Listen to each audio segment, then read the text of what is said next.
The scream tore through the night, sharp and desperate, a child's cry swallowed by the walls of a crumbling Brooklyn apartment. James, barely 7, pressed himself against the cold floor, heart pounding as his father's shadow loomed in the doorway. By morning, he was gone, fleeing with his mother to a new life, leaving the monster behind. Now, at 22, James stood in the heart of Manhattan, a city that thrummed with possibility. His reflection in a coffee shop window showed a man he barely recognized, tall, broad-shouldered, with hazel eyes that held a quiet strength. He'd built a life here, studying art at NYU, sketching dreams into reality. But the past had claws, and they were sinking in again. His phone buzzed, his mother's name flashing. "James, we need to talk," she said, her voice tight. "Your father, he's back." The words hit like a punch, unraveling years of safety. James gripped the phone, his breath shallow. His father, the man who'd left scars, physical and otherwise, was returning, just as James had found the courage to live openly as a gay man. James sat on the edge of his bed, the small studio apartment bathed in the glow of a single lamp. His sketchbook lay open, charcoal smudges tracing the outline of a face, Ethan, his boyfriend, whose smile could unravel James's darkest thoughts. They'd met 6 months ago in an art gallery, Ethan's easy charm cutting through James's guarded walls. Tonight, though, Ethan's texts went unanswered. James's mind was elsewhere, trapped in the echo of his mother's call. At 7, James had learned to tiptoe around his father's rage. Robert was a man of fists and whiskey. His love for James's mother, Claire, twisted into control. When Claire finally fled, taking James to a shelter in upstate New York, it felt like freedom. They rebuilt slowly, new names, new schools, a fragile peace. James grew up carrying the weight of those years, but he buried them deep, letting art and ambition fill the cracks. Coming out at 20 had been his first act of defiance, a declaration that he'd live on his terms. Claire had hugged him, tears in her eyes, promising support. But now, she let Robert back into their lives. "He's changed," she'd said, her voice wavering. "He's sober. James. He wants to make amends." James didn't believe in redemption for men like Robert. Not when the scars on his arm still ached in the cold. He met Ethan at their usual spot, a quiet park near Washington Square. Ethan's blonde hair caught the late afternoon sun, his blue eyes searching James's face. "You look like you've seen a ghost," Ethan said, pulling James into a hug. The warmth of his embrace felt like an anchor, but James's fear was a riptide. "My dad's back," James whispered, his voice breaking. Ethan's arms tightened, but James pulled away, pacing. "He doesn't know I'm gay." "But Mom," she told him. "She thinks it'll be fine." The betrayal stung worse than the fear. Claire had always been his shield. Why was she opening the door to the past? Ethan listened, his jaw tight. "You don't have to see him. You're not that kid anymore." But James wasn't so sure. The boy who'd hidden under the bed still lived inside him, trembling at the sound of heavy footsteps. That night, James dreamed of broken glass and raised voices. He woke sweating, Ethan's arm draped over him. For a moment, he let himself believe in safety. But his phone lit up again, Claire, pleading for him to meet Robert. Just once, she texted. For me, the diner was a relic, its neon sign flickering on a quiet Brooklyn street. James sat in a booth, his hands clenched around a coffee mug. Across from him, Claire fidgeted, her eyes darting to the door. She looked older, the lines around her mouth deeper than James remembered. He's different now, she said again, as if repetition could make it true. When Robert walked in, James's stomach twisted. The man was older, grayer, but his broad frame still carried menace. His eyes, though, were softer, almost hesitant. James, Robert said, voice low. You've grown. James didn't respond. He studied his father, searching for the monster he remembered. Robert sat, his hands folded, and started talking about rehab, apologies, a new job. Claire nodded along, her hope palpable. But James saw the cracks, the way Robert's fingers twitched, the forced calm in his voice. I know I hurt you, Robert said. I want to make it right. James's laugh was bitter. You think words fix broken bones? Claire flinched, but Robert didn't look away. I don't expect forgiveness. Just a chance.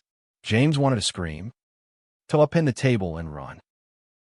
Instead, he stood, his voice cold.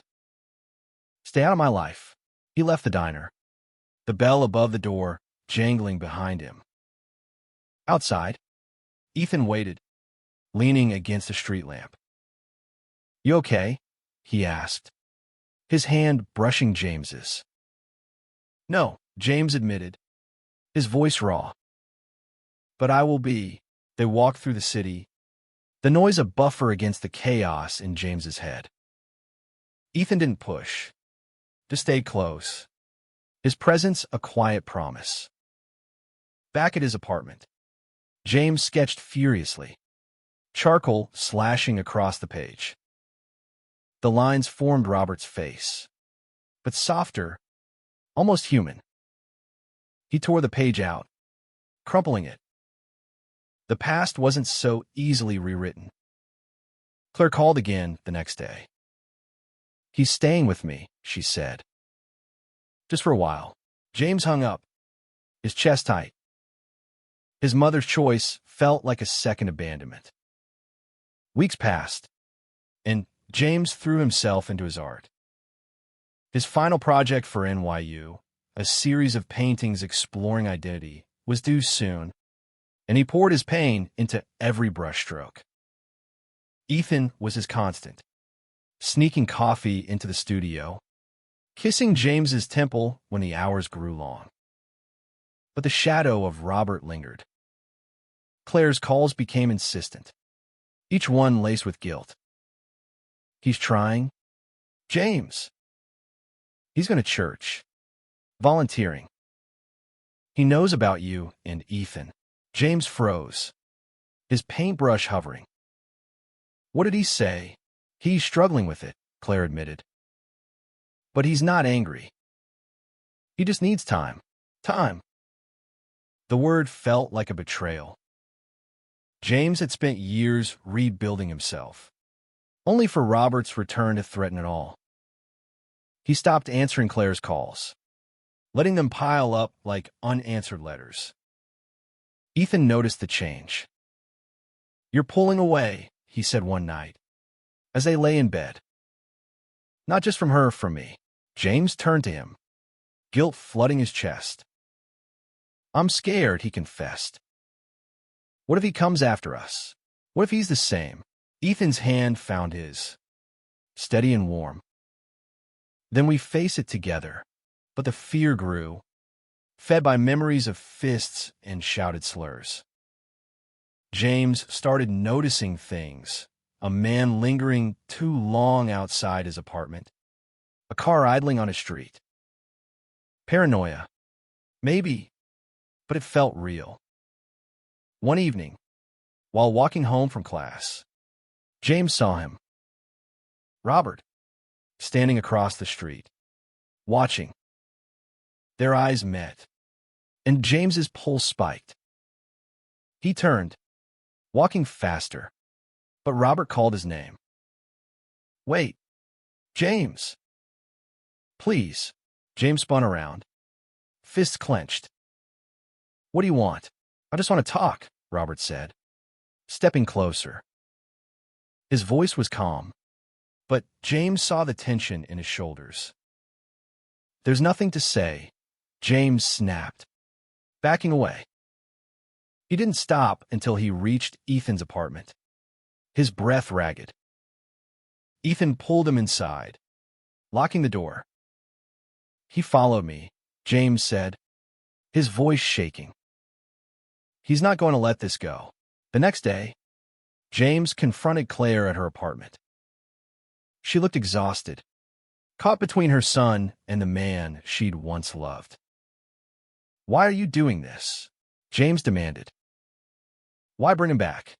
He's my husband," Claire said, tears in her eyes. I thought we could be a family again." James's laugh was hollow. "He's not my family." "You are." Claire reached for him, but he stepped back. "You're choosing him over me," he said, the words cutting. "Even after everything." She shook her head, but her silence said enough. James left, the door slamming behind him. At the studio, his paintings took on a darker edge, jagged lines, stormy colors. Ethan tried to pull him back, but James was spiraling. "I can't lose her," he told Ethan, his voice breaking. "But I can't live like this." Ethan took his hand, his eyes fierce. "You're enough, James. You don't need to prove anything, not to her, not to him." But the weight was crushing. When Robert showed up at James's apartment, uninvited, it was the final straw. "I know about your lifestyle," Robert said, the word dripping with disdain. "It's not right, James." James's blood ran cold. "Get out," he said, his voice low but firm. Robert didn't move.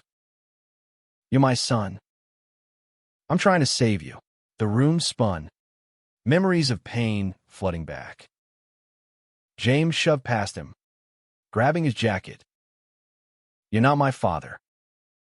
You never were." He spent the night at Ethan's. The two of them tangled together, James's tears soaking Ethan's shirt. "I'm done running," James whispered. "But I don't know how to fight this." Ethan kissed his forehead. "You don't have to do it alone." James stopped hiding. He poured his story into his art, each painting a piece of his truth, his childhood, his fear, his love for Ethan. The series became his rebellion, a way to reclaim his voice. His professor called it raw, powerful. "This could be your future," she said. But Robert didn't stop. He left voicemails, sent letters, each one a mix of apologies and judgment. Claire, torn, tried to mediate, but James kept his distance. "I need space," he told her. "Until you choose me." Ethan helped him find a lawyer, someone who could file a restraining order if needed. The process was grueling, but James felt stronger with every step. He wasn't that scared 7-year-old anymore. One night, at an NYU gallery event, James's paintings were displayed. The room buzzed with students, professors, and strangers, all drawn to the vivid emotion in his work. Ethan stood beside him, proud, their hands brushing. Then Robert appeared. James's heart stopped as his father stepped into the gallery. Claire sighed. "We just want to talk," Claire said, her voice pleading. James stood tall, his voice steady. This is my space. You don't get to take it. Robert's face hardened, but he didn't speak. The crowd's eyes were on them, and for once, James felt the power shift. "Leave," he said, and they did. Later, Ethan pulled him close, their lips meeting in a quiet corner of the gallery. "You were incredible," Ethan said. James smiled, the weight lifting, if only a little. Months later, James stood in the same park where he and Ethan had shared so many moments. His paintings had earned him a scholarship, a chance to study abroad. Ethan, ever his anchor, had been accepted into a graduate program in London. They'd go together. A new chapter. Claire had reached out, her letters tentative but sincere. She'd asked Robert to leave, choosing her son over her past. It wasn't forgiveness, not yet, but it was a start. James wrote back, his words careful but open. Healing would take time, but he was ready to try. The restraining order against Robert held. James hadn't seen him since the gallery, and the silence felt like freedom. He still carried scars, but they no longer defined him. As the sun set, James and Ethan walked hand in hand, the city alive around them. "I'm proud of you," Ethan said, his voice soft. James squeezed his hand, his heart full. "I'm proud of us. The past would always be there, a shadow in the corner." But James had learned to step into the light. His art, his love, his truth, they were his now, unshakable. And as he looked at Ethan, at the life they were building, he knew he'd never let anyone take that away again.